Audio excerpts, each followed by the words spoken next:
Assalamualaikum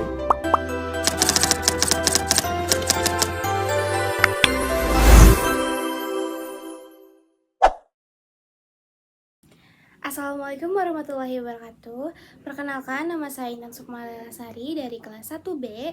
Di sini saya akan memaparkan materi tentang falsafah ilmu dan berpikir logis.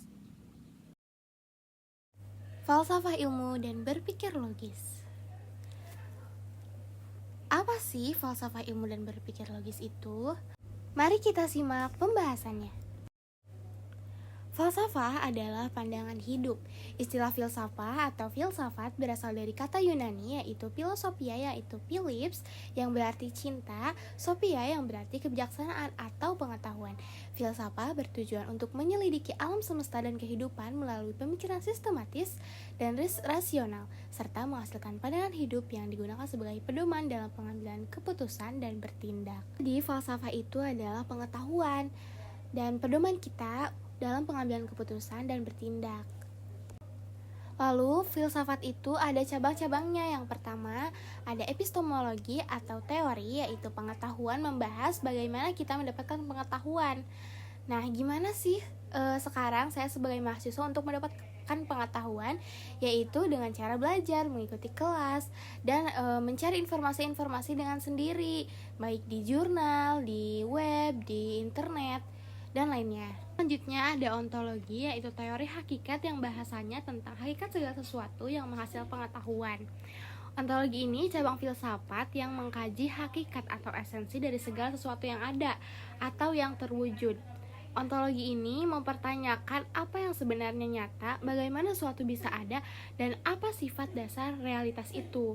Jadi di cabang filsafat ontologi ini, dia menyelidiki makna keberadaan meliputi sifat, kategori, dan cara sesuatu eksis, cara sesuatu terjadi. Apapun itu, semuanya diselidiki dulu dari hubungan antara kategori-kategori keberadaan tersebut, baik bersifat konkret maupun abstrak. Selanjutnya ada aksiologi, yaitu teori nilai yang membahas pentingnya pengetahuan dan fungsi dari pengetahuan. Seperti saya sebagai mahasiswa keperawatan, saya sudah mengetahui fungsi dari pengetahuan saya di masa depan. Saya mempelajari ilmu ini karena saya ingin menjadi perawat di masa depan. Jadi saya sudah mengetahui fungsi dari ilmu yang saya pelajari. Lalu kita sudah masuk ke ilmu pengetahuan. Ilmu pengetahuan yaitu kebenaran yang diperoleh melalui kemampuan logis dari pengamatan empiris. Nah, jadi ilmu pengetahuan itu rangkaiannya disusun secara sistematis dan logis, diperoleh melalui metode ilmiah dan dibuktikan kebenarannya. Nah, dibuktikan kebenarannya ini melalui pengamatan empiris. Kan pengamatan empiris itu meliputi penglihatan, sentuhan, atau pendengaran. Pokoknya benar-benar diamati dulu sebelum dibuktikan kebenarannya. Nah, ilmu pengetahuan itu ada ciri-cirinya. Yang pertama, ilmu bersifat rasional. Artinya, proses pemikiran yang berlangsung dalam ilmu yang hanya tunduk pada hukum-hukum logika.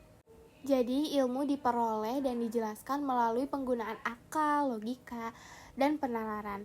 Hasilnya itu harus dapat diterima oleh akal manusia, sehingga proses berpikirnya tunduk pada hukum-hukum logika dan didukung oleh bukti yang dapat diverifikasi. Yang kedua, ada ilmu bersifat objektif, artinya ilmu pengetahuan didukung oleh bukti-bukti atau evidence yang dapat diverifikasi untuk menjamin keabsahannya. Nah, kita sebagai manusia modern yang selalu menggunakan media sosial sebagai bahan update, kita jangan menyebarkan berita-berita yang hoax, yang belum diverifikasi kebenarannya.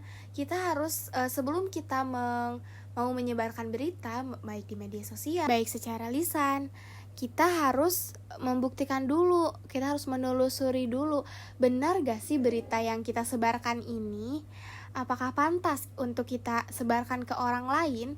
Jadi kalau misalkan berita itu belum benar, kebenarannya belum ada buktinya bahwa berita itu benar, kita jangan asal menyebarkannya, karena nantinya dampaknya akan ke kita juga, atau mungkin merugikan orang lain.